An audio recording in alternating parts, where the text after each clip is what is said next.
Naviguer dans sa carrière aujourd'hui, on va pas se mentir, c'est un peu comme essayer de traverser une mer agitée. Entre une économie qui fait le yo-yo, l'intelligence artificielle qui débarque et change toutes les règles, et puis ce sentiment général d'incertitude, on peut vite se sentir un peu perdu.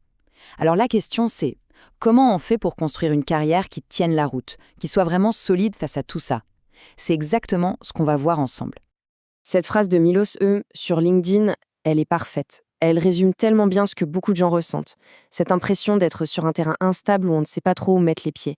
C'est une angoisse bien réelle et très partagée en ce moment. Et ce n'est pas juste une impression, les chiffres le confirment. 83%, c'est énorme. Ça montre à quel point cette inquiétude économique est bien présente. En fait, on est face à un double défi. D'un côté, la peur d'une crise économique, et de l'autre, cette révolution de l'IA qui vient tout chambouler. Bon, le constat est posé. Mais l'idée, ce n'est pas de rester paralysé par l'inquiétude. Au contraire, c'est justement dans ces moments de grands changements qu'il y a des opportunités à saisir. Alors arrêtons de regarder le problème et cherchons plutôt les solutions. On va explorer ensemble les secteurs qui, eux, tirent leur épingle du jeu. La première grande famille des métiers qui résiste et qui résistera toujours, c'est celle qui s'appuie sur ce que la technologie aura toujours du mal à copier.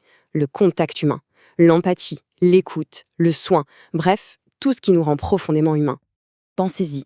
Les médecins, les infirmiers, les enseignants, ces métiers ont une sorte de double armure.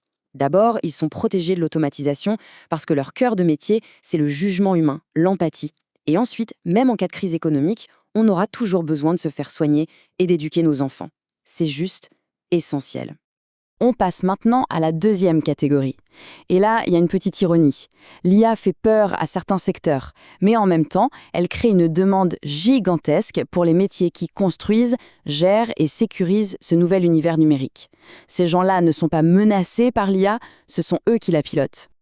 Les analystes en cybersécurité, les experts en données, les développeurs, ce sont eux qui sont aux commandes de notre économie digitale. Avec la quantité de données qui explose et des menaces en ligne toujours plus complexes, la demande pour ces profils est juste insatiable. Eux, ils ne subissent pas le changement technologique, ils le créent. Et enfin, la troisième catégorie, c'est un retour au concret, au monde bien réel qui nous entoure. On parle ici des infrastructures, de la logistique, mais aussi et surtout de la transition écologique. Des métiers qui répondent à des besoins physiques et aux plus grands défis de notre temps. Qu'il s'agisse de développer les énergies renouvelables, de s'assurer que les produits arrivent bien dans nos magasins ou de construire les bâtiments de demain, ces métiers sont ancrés dans le réel. Ce sont des besoins fondamentaux de notre société que ni une récession, ni l'intelligence artificielle ne pourront faire disparaître. Ok, on a parlé des secteurs, mais maintenant on va changer d'angle, parce que le vrai secret de la résilience, ce n'est peut-être pas tant le titre du poste que les compétences qu'on y apporte. Il faut bien comprendre une chose, l'IA n'automatise pas des métiers, elle automatise des tâches. Et ça change tout. Regardez bien cette comparaison, elle est clé. D'un côté, on a les tâches répétitives, prévisibles. Là, l'IA est imbattable. Mais de l'autre, il y a tout le reste. La résolution de problèmes complexes, la créativité, l'intelligence émotionnelle, la collaboration. Ça, c'est notre terrain de jeu. C'est là que la valeur humaine est et restera irréplaçable. On retrouve Milos E, et cette citation est vraiment parfaite. Les soft skills, les compétences humaines. Pendant longtemps, on a vu ça comme un petit plus. Aujourd'hui, c'est devenu la base. C'est une véritable monnaie forte qui nous donne de la valeur sur le marché du travail, peu importe les turbulences. C'est bien beau tout ça, mais concrètement, comment on fait pour développer cette fameuse résilience? Heureusement, il y a des stratégies et des outils très concrets pour reprendre la main sur son parcours. Allons voir ça de plus près. Un excellent point de départ, c'est ce concept japonais, l'ikigai.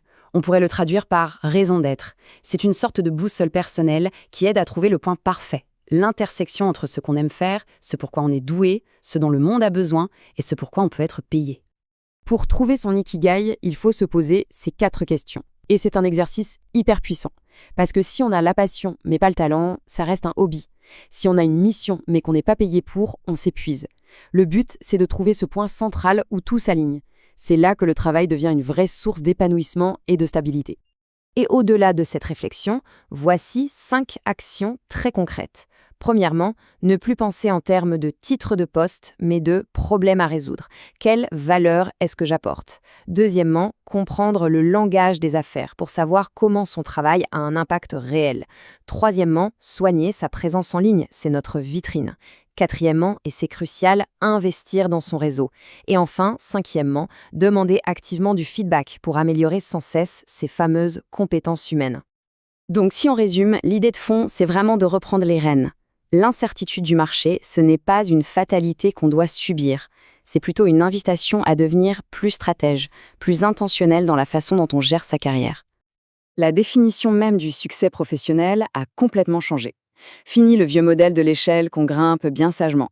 Aujourd'hui, le succès, c'est l'agilité.